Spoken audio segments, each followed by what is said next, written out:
Let's get started, guys. Thank you so much for letting me hang out with you for a few minutes. My name is Robert Rounsavall, and I'm always a little nervous talking to this crowd because a couple of reasons. One, the South Florida security community has so much talent in general down here.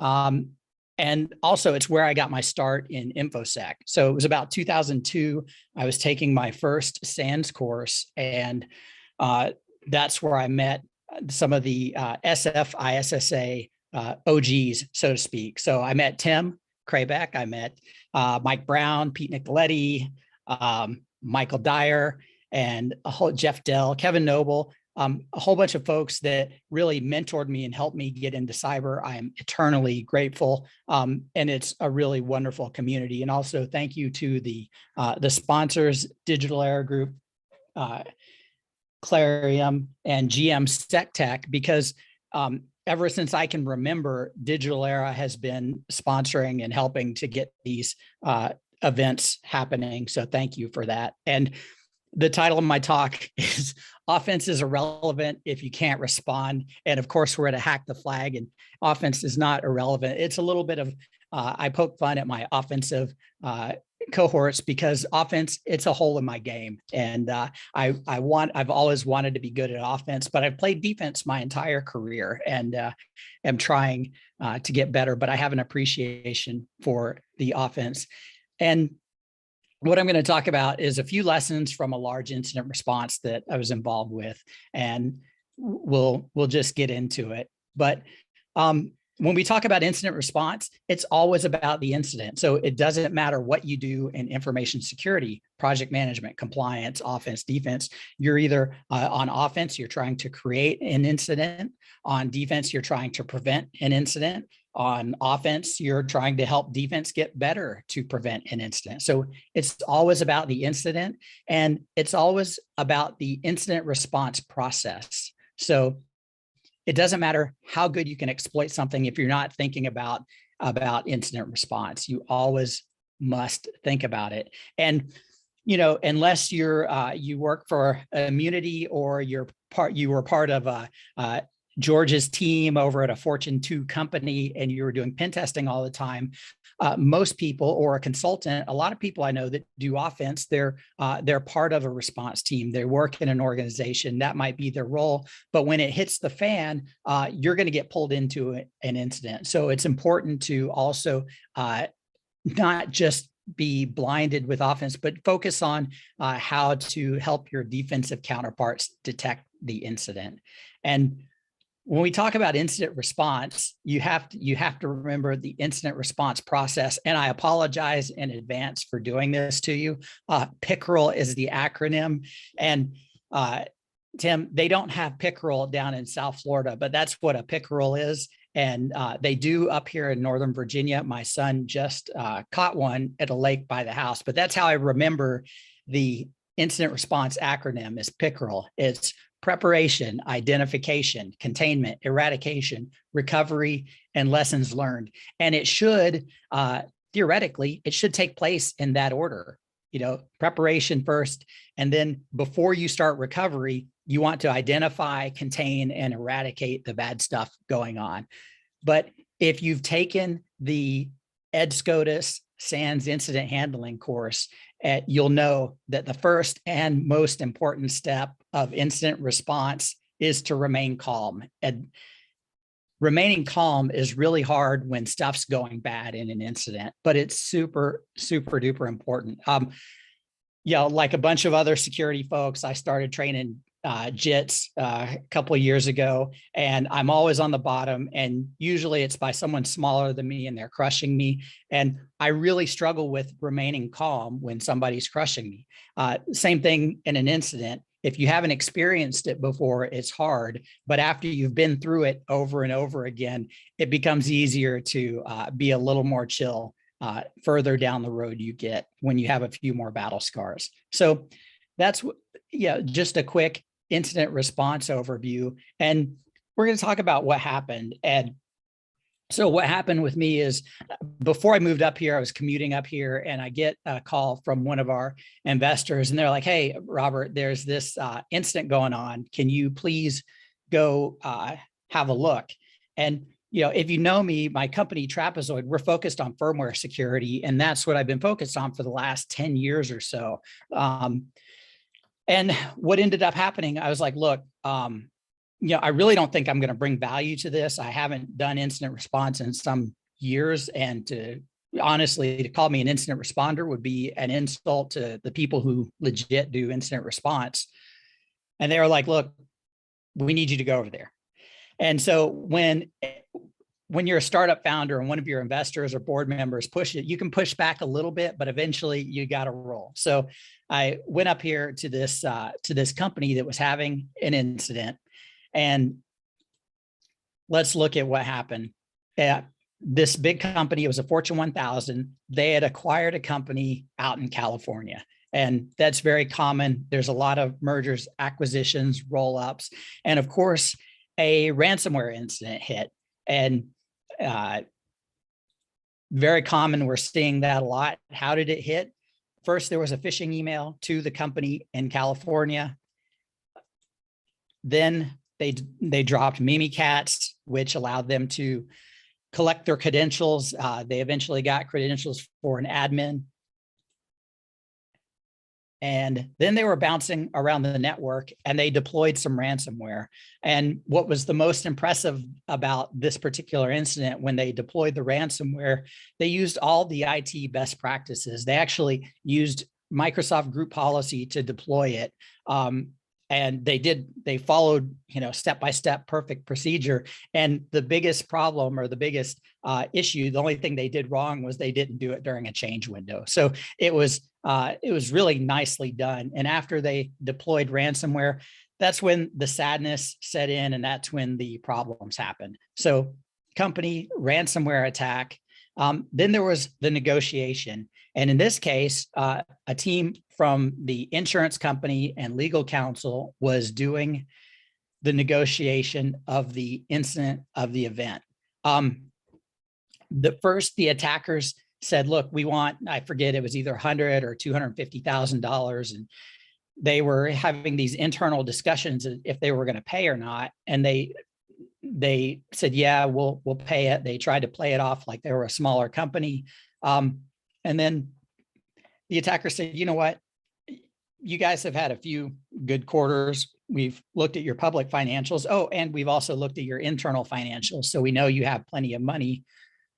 Would you please pay us? I forget the number. It was either $2 or $5 million at that point. Then there was an internal decision made. They said, look, we're not going to pay the ransom. They didn't tell the attackers that at the time, but there was an internal decision. Hey, let's not pay the ransomware. Let's not pay it off. And we're going to try to recover our data by doing a backup.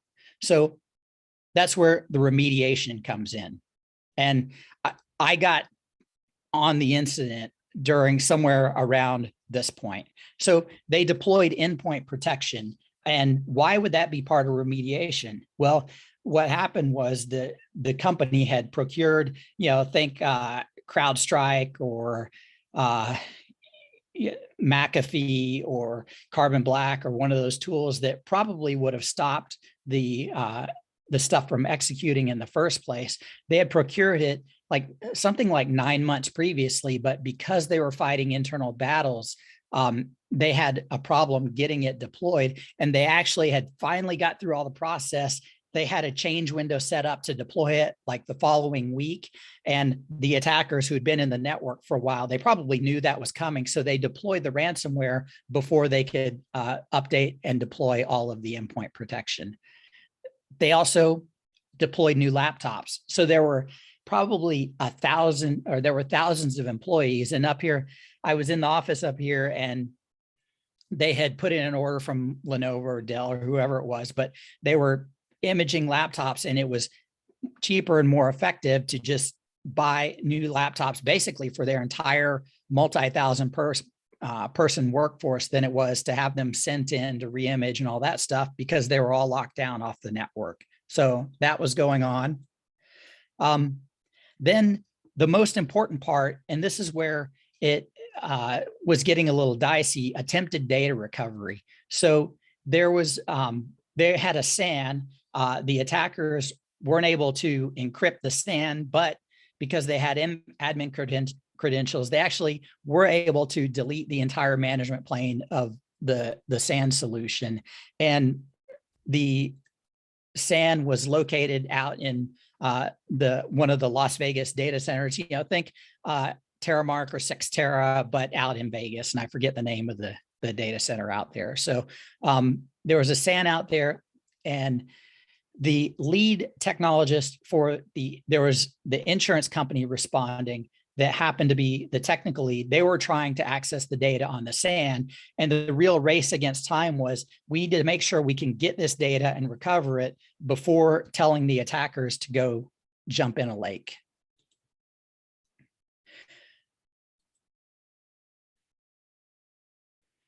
So the players involved. This is where it became a problem. And this is where there was really a lot of lessons learned. And this is where it got a little dicey for me. And I believe this is why my investor asked me to go over there. You had the internal security team, and you had a director who is not a C-level, who should have been a C-level for an organization of this size, not to have a CISO. A good guy. He should have had more power and authority than he did. And there's a whole bunch of arguments about who the senior security person should report to, legal or CIO or HR. That's a whole nother discussion for another day. But the gentleman was senior enough, but he didn't have enough authority, in my opinion. You had security operations, you had vulnerability management, you had offense, and you had project management. This was just the internal security team. Don't ever always be good to your project managers. They can save your rear end in an incident response because they know how to get things done. They know who to get in touch with. Project managers, although it's not like a sexy pen tester title or whatever, they can save your tail during an incident over and over again. So that's some of the players. Who else was involved? The CFO was involved. And what happened here was the CEO said, look, I've got a pre-planned trip that they decided to take. The CEO basically said, look, if I get involved with this, I'm probably going to be pissed off and chopping heads. So CFO, you run this incident. And she was the lead for the company on the incident internally.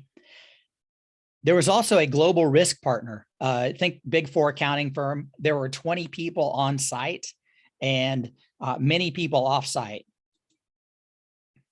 There was the endpoint security IR team. So the endpoint product they had procured, they had also procured a bunch of IR hours. So they were remote. They were helping. The endpoint security reseller sent people because the CEO was calling everyone saying, send whoever you can. So there was a team there from the reseller. The global lead for the endpoint security product, they live local up here in Burke, right down the street from me. They were on site. And then the insurance company IR team, that was 3 people. Oh, I forgot the external MSSP that didn't catch the incident. And finally, me without any authority or bad at incident response and late to the game. So there were a lot of people there during an incident. And what you'll find, the bigger the company, is figuring out who's in charge and why and who should be doing what. And that was the big problem. Who's in charge of the incident? Well, back when I was doing incident response full-time, it was a little different. There are lots, in this case, there are lots of very smart and extremely senior people, aside from the head for the endpoint company with the Big Four accounting firm. The global lead for incident response for that Big Four firm was on the ground too. So a lot of very smart. There was not a clear gig owner. And whenever I've rolled on an incident in the past, there's been a gig owner and a gig doer, and that might be the same person, but usually not. But who is responsible and accountable? And if you're part of an incident response team, there needs to be one person that is that gig owner every time. So in many cases, who's in charge during an incident, and this holds true the larger the company, is the IR team that is sent by the board or outside counsel. And why is that? So when you think about an incident response, a big company, they get popped, ransomed, whatever. The attackers are saying, "Oh, we've got your data. We're going to give it to everyone on the internet," or whatever. That goes above IT and it gets to the inside counsel, who's usually doing inside counsel things, and like buying companies, doing contracts, and all the normal stuff a general counsel for a company would do. They have relationships with outside counsel. So when things hit the fan, they call up their outside counsel. Down in South Florida, you've got, Schutz and Bowen, you've got Greenberg, you've got these big law firms. So your inside counsel rings up the big law firm and says, "Hey, I've got this problem." And the outside counsel says, "Oh, great, we'll send in a team. We've got some folks with expertise in incident response," or whatever. They roll in, and there's some benefits to that for the company because you're now working under attorney-client privilege and all of that good stuff. So in many cases, if you're on an incident, if you're working at a company, it should be the lead incident responders are for the board or an outside counsel team.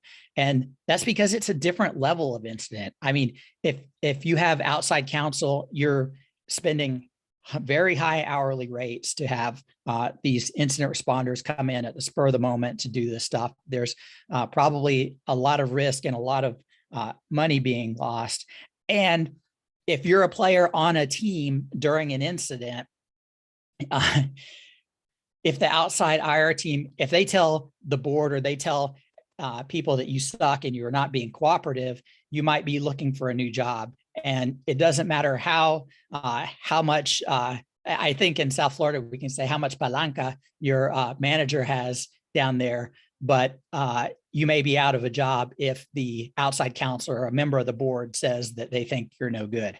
So be careful when you're dealing with that outside counsel incident response team. So in this case, and this seems to be holding true for a lot of incident responses going forward, it was the insurance IR team that should have been the lead on the case. And what ended up happening there was, if you don't give the team what they need, you're at risk of losing your insurance. So, and for this incident, it was a small team of 3. The lead was trying to get at the data, and there were other people, for whatever reason, intentionally or non-intentionally, were undermining the insurance company team. And they had asked for a number of scripts to be run. They had asked for certain pieces of data, and it was days later, and it still hadn't been done. So what that means is when they write up their report, they're like, "Hey, we asked for this, we didn't get this. We asked for that, we didn't get that." These folks were being uncooperative. That can risk you losing your insurance money. And then at the end of the incident, I found out, and one of the things I learned is it's really all about the financial details. We were up in a meeting after the incident with CEO, CFO, our investor, some other folks in the meeting, and it was just a financial discussion. So at the end of the incident, the company is back online. They had gotten the check from the insurance company. It covered the cost of the incident response and some of their losses. And it was I think it was a significant check. It was somewhere between $1 and $10 million. And I was getting emotionally involved and frustrated because I'm like, look, the director needs to be a CISO. You need to fix these processes. This is broke. And the CEO and CFO were really focused on, they're like, "Okay, look, we recouped our losses. We're back up and running," and so on and so forth. And I really had to step back and be like, okay, as invested as I am in the security and security technology, it's really a business. It's really a business issue, even if it's a even if it's a hack or it's an incident response. And that was tough. It's tough when you're involved and on the ground. So who's in charge is important. And just to wrap up, a couple lessons learned here. Acquired companies pose a risk. And this company, the attacker got in through an acquired company. They had bought the company, they had hooked up their VPNs, they were going, and the attacker got in, was able to attack. And shared services are wonderful. So you've got a centralized team that can take care of everything, but you can't just hook up the networks. And there's a good article from Harvard Business Review that talks about not acquiring companies until you evaluate the data security. And really, this sounds great in theory, like, yes, let's put in a process. And if you can influence the process, please do try to influence the process. But if you're at a big company, they could be buying companies all the time. And post-incident, I was with the director of security in his office having a discussion, and he got an email, and it was like, oh, by the way, we just acquired this company and you're now responsible for it. So if you can put any safeguards in place, please do so for acquiring companies. You got to think about that. I've been involved in an incident at a previous company. We were acquiring a company for $80 million. We found out at the last second that the company was heavily infiltrated, heavily under attack.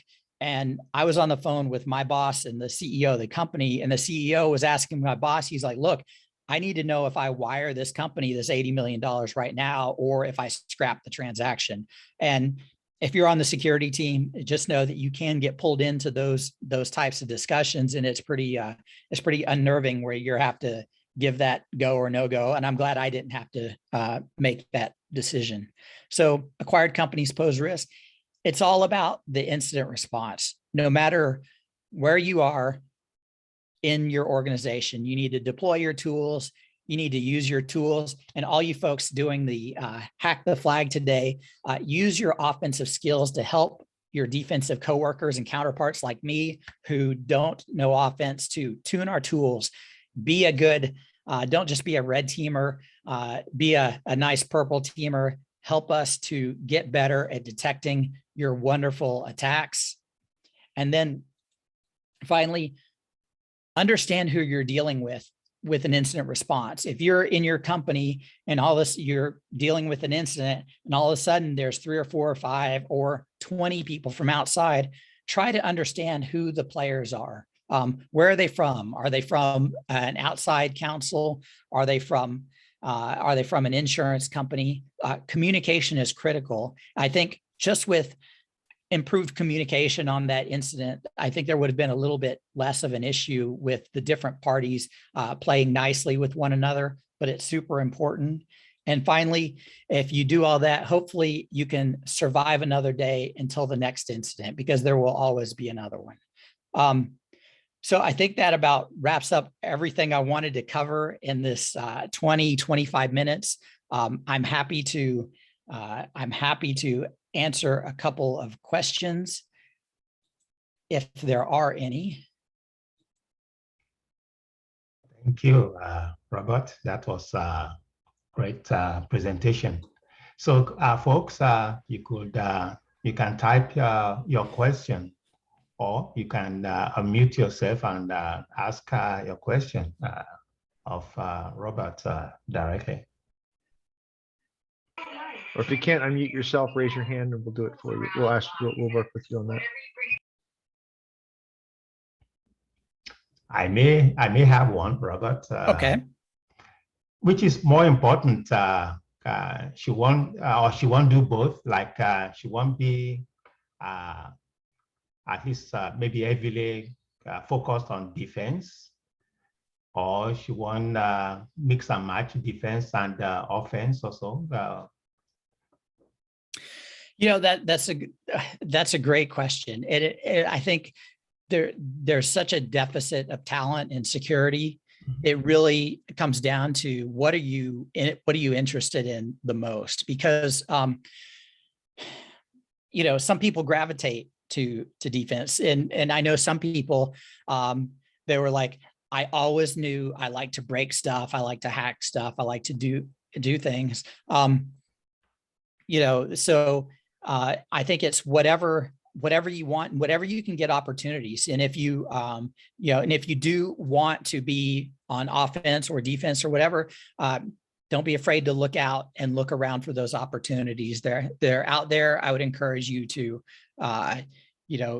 get involved with events like this. They're like I say, the capture the flag is intimidating to me. Honestly, I've been defense and firmware is where I've been hanging out forever.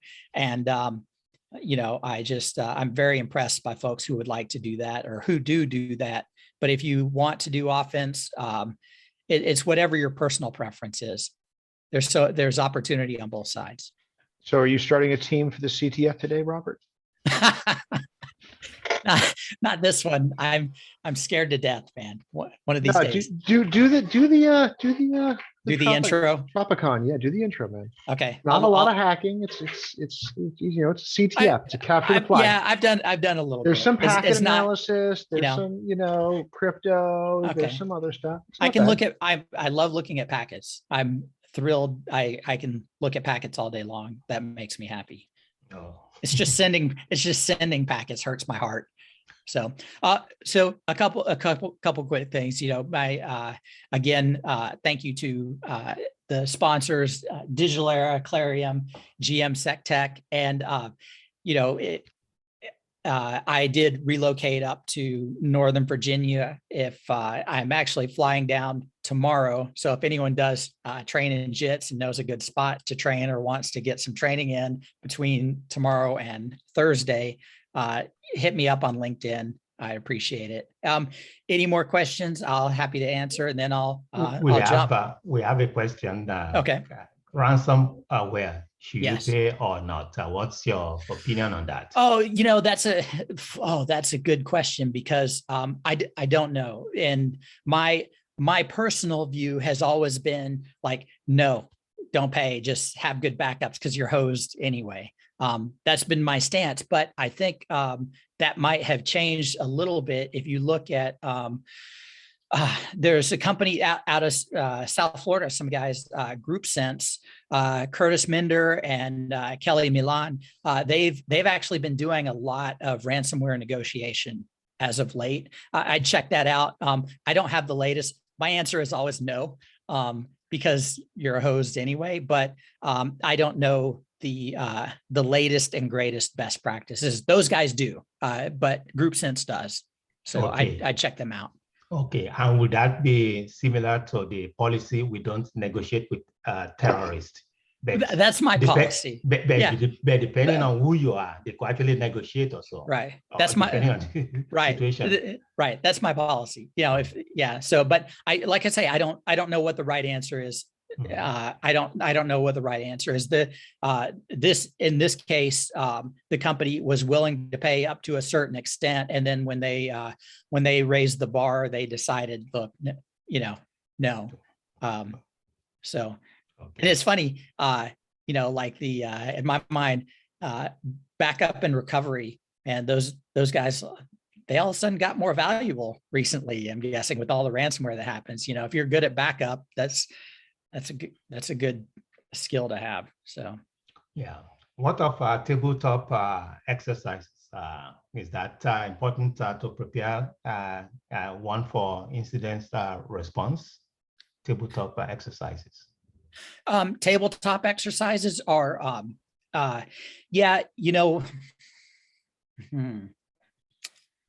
for very mature or government organizations is where I've seen that stuff.